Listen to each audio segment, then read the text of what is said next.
Ака, ассалаумалейкум. Алейкум ассалам. Жұмыстарыңыз қалай? Жақсы. Мен де ақыры келген екенсің, көмектесем деп. Әрине, кез келген әкенің арманы баласы көмектесіп тастамаса да көмектесейін деп айтудың өзі жақсы. Енді Туастанадан мың жарым шақырым жүріп көмектесем деп келген екенсің. Енді мен саған жұмыстың әуенін жай көрсетейін. Қазір мына жерде орылған шөптерді көрсетемін, одан кейін оны қалай жаңағы рестеп жүктеп жатқанын көрсетемін. Сосын ары қарата оны қалай жасау керек екенін өзің бірте-бірте көріп түсінесің деп ойлаймын. Ең жазық дала. Мына жерде көз жүгіртіп қарасаң, көзің тоқтайтын бір қара жоқ сияқты. Бұл жерде халық көп жүрмейді, анда-санда жүреді. Сол міне біз бір бригада отырамыз осы жерде. Одан кейін осы жерден елді мекен, енді біздің жаңа орталық совхозымыз дейміз ғой. Осы жерден 100 километрдей болады. Енді біз мына жаңа ауылдар, қойшы ауылдар дейді. Осы жерден ең жақын қойшы ауыл дегеніңіз 70-80 километр жерде. Енді біз мына жерде өзімізбен қамтамасыз етеміз. Свет жоқ. Бұл жерде қаланкінде емес, су жоқ, бұл жерде келіп тұрған су жоқ, сондықтан суды тасимыз. Свет жаңағы техникалардың аккумулятормен 12 вольтпен жаңа свет жағамыз, оны да кешке көрсетуге болады. Жалпы нанды енді 3 күнде бір қаладан әкеп тұрамыз. Қала осы жерден, Жезқазған қаласы осы жерден 200 километр болады тура, 210 ба сондай километр болады. Нанды сол жақтан тасып әкеп отырамыз. Енді ол пісіруге болатын еді осы жерден. Онда оны көп от жаға бермейміз, өйткені көп от жағуға болмайды. Сондықтан жаңағы ішіп-жем тамақтарымыздың бәрін сол Жезқазғаннан тасып отырамыз. Ал енді көп керек дүние, көп керек бізге керек болатыны, бұл жаңа жағанар жағармай, содан кейін жаңағы не қосалқы бөлшектер. Қосалқы бөлшектер енді бізде ең жақын жер жаңағы Жезқазған, бірақ Жезқазғаннан көбінесе табу, алу қиындау. Сондықтан біз көбінесе Шымкентке барамыз. Шымкент бұл жерден жолмен айтқанда 600-700 километр, сол жақтан қосымша бөлшектер тасып отырамыз. Ал енді кейбір бөлшектерді Астанадан әкелеміз, ол енді Астана осы жерден 1200 километрдей болады. Жалпы осы енді. Енді ары қарата көрейік. Мынау енді шөп көрдіңдер ғой міне.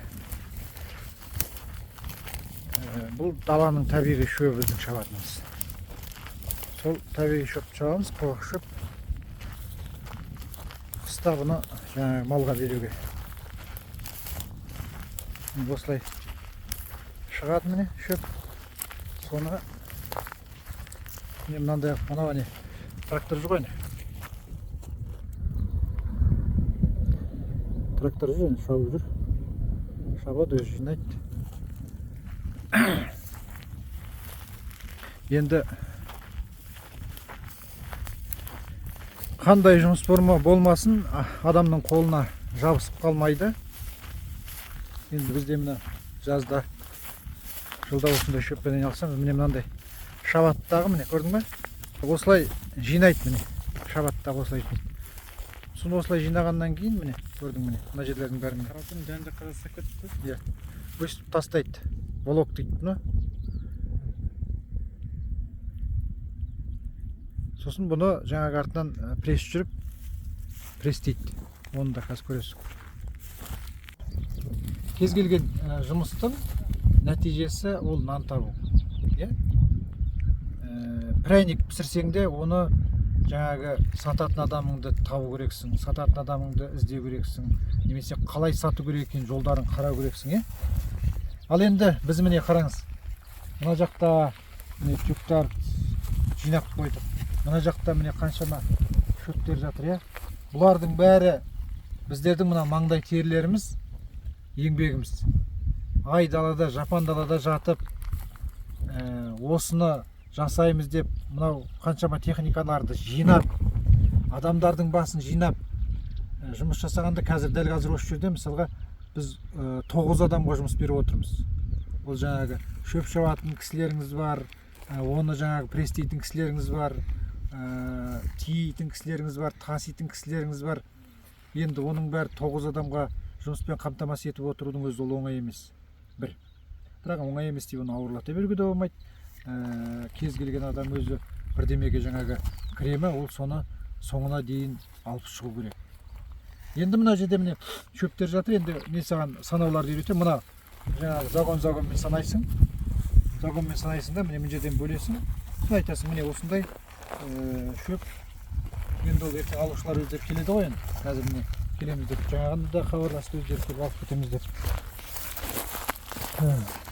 Осылай санайсың да, сосын жазып қоясың.